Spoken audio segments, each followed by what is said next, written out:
선생님 감사합니다. 예. 이번에는 윤석열 전 검찰총장에 대한 사과 요구가 있었고요. 이에 대한 질문을 드리겠습니다.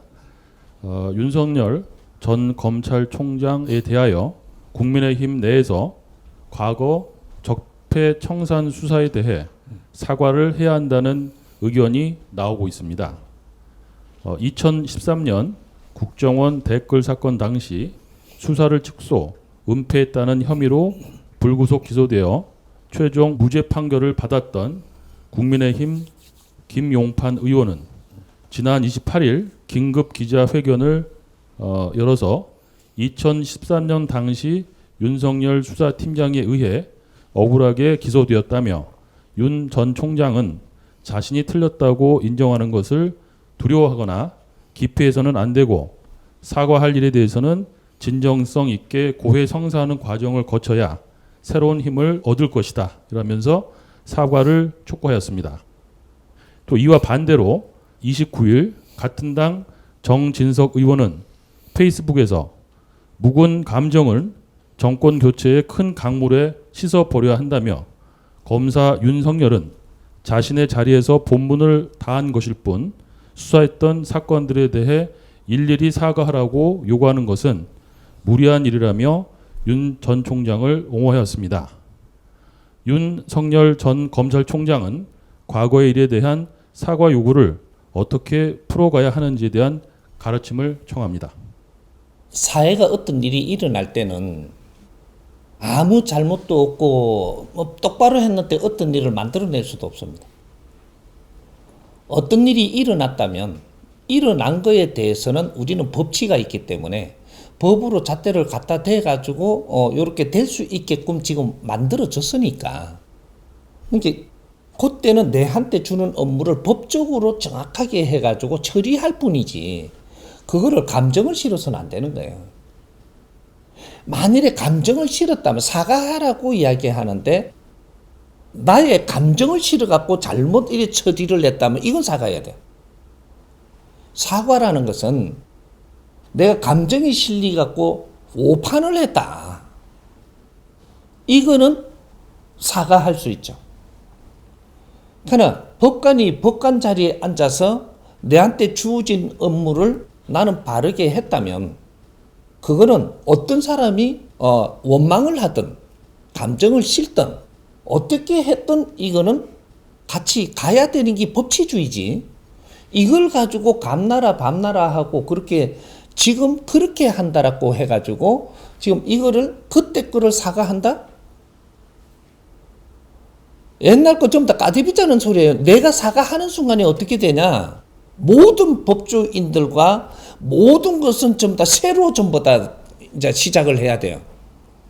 내가 사과를 하는 순간에 그러면 사과를 하면 사과하는 이유가 있어야 됐다인가 봐. 이유가 판결을 이런 형식으로 해서 잘못했다라고 사과를 해야 되는데 만일에 사과를 하려 그러면 그럼 잘못했다고 판결을 내시면 그때 판결 내린 검사도 내려와야 되고 뭐도 나와야 되고 그 전부 다 그 법조인들 이거 지금 한 사람들 싹 전부 다 옷 벗음에 무릎을 꿇어야 돼요.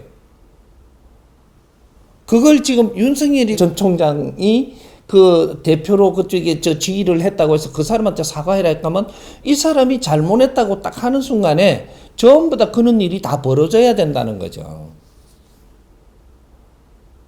억지 쓰지 마라.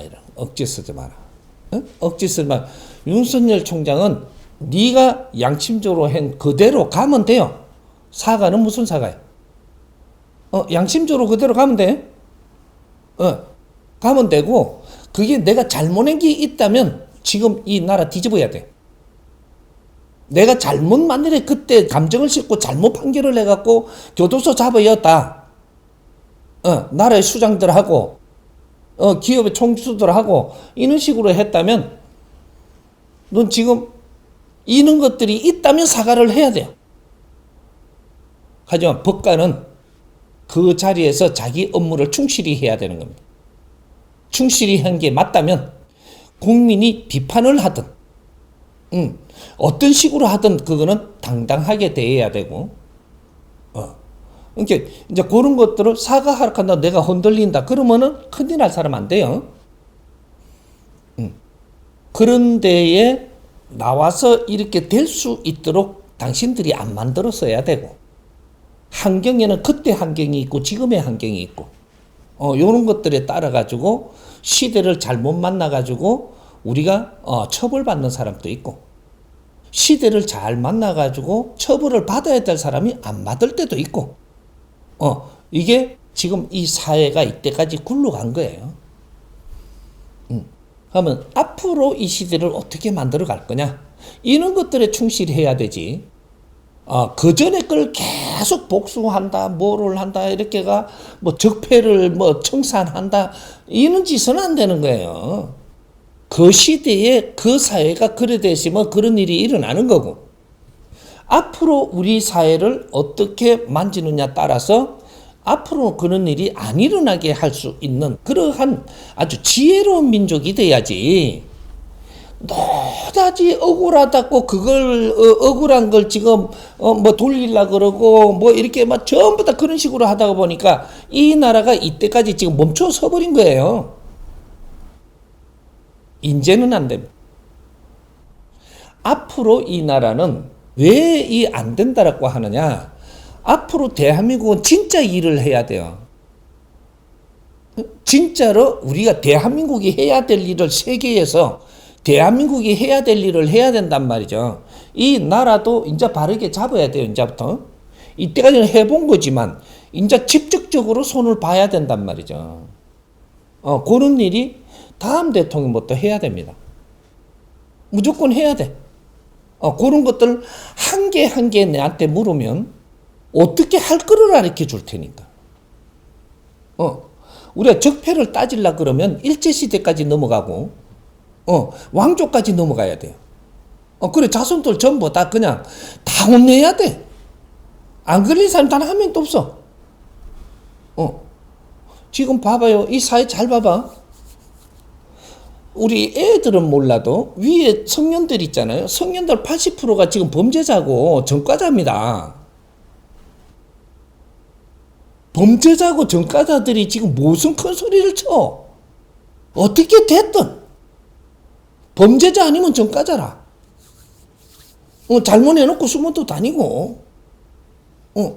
전과자들 주주에 뭔 나라 일을 한다고 해서 뭔가 잘못하는 거예요 지금 이게. 어떻게든 전과자가 된 사람이 지금 나라를 잡고 있다라는 건 말이 안 돼. 그리고 무슨 이게 공무 집행을 한다고? 택도 없는 소리.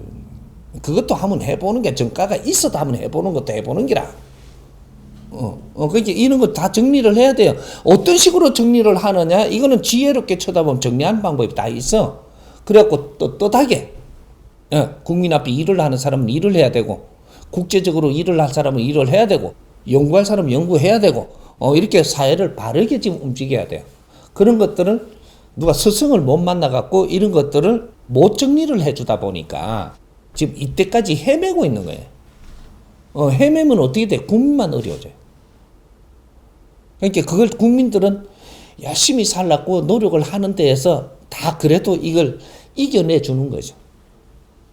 아직까지는 지금 공부하고 있는 중이지 우리가 공부가 끝났고 답을 찾지 않았어요. 그게 정치도 공부하고 있는 중이에요. 기업도 공부하고 있는 중이고, 아직까지 기업인이 안 나와서 기업이 성공을 한 사람이 안 나와서 공부하고 있는 중. 그래갖고 중간에 엉클린 걸 갖고 지금 헤맨단 말이죠, 이게. 기업도, 정부도, 누구든지, 조직도, 당도, 교회도, 뭐, 이게 사찰도, 무슨 사회도 전부 다 헤매고 있어, 지금. 뭐를 해야 될지를 몰라. 이런 거예요. 그러니까, 이제 저 메리츠 장사 지금 30년 이상 하고 있는 거예요. 변하지를 안 해. 근데 그런 것들을 이제는 싹 정리해가지고 새로운 사회를 만들어 가야 된다. 그것이 국민한테 보답하는 길이다. 이 말이죠. 그거 이제부터 내한테 물으면 하나하나 바르게 갈 길 다 가르쳐 줄 테니까 그렇게 해서 다시 우리 시작하면 돼요.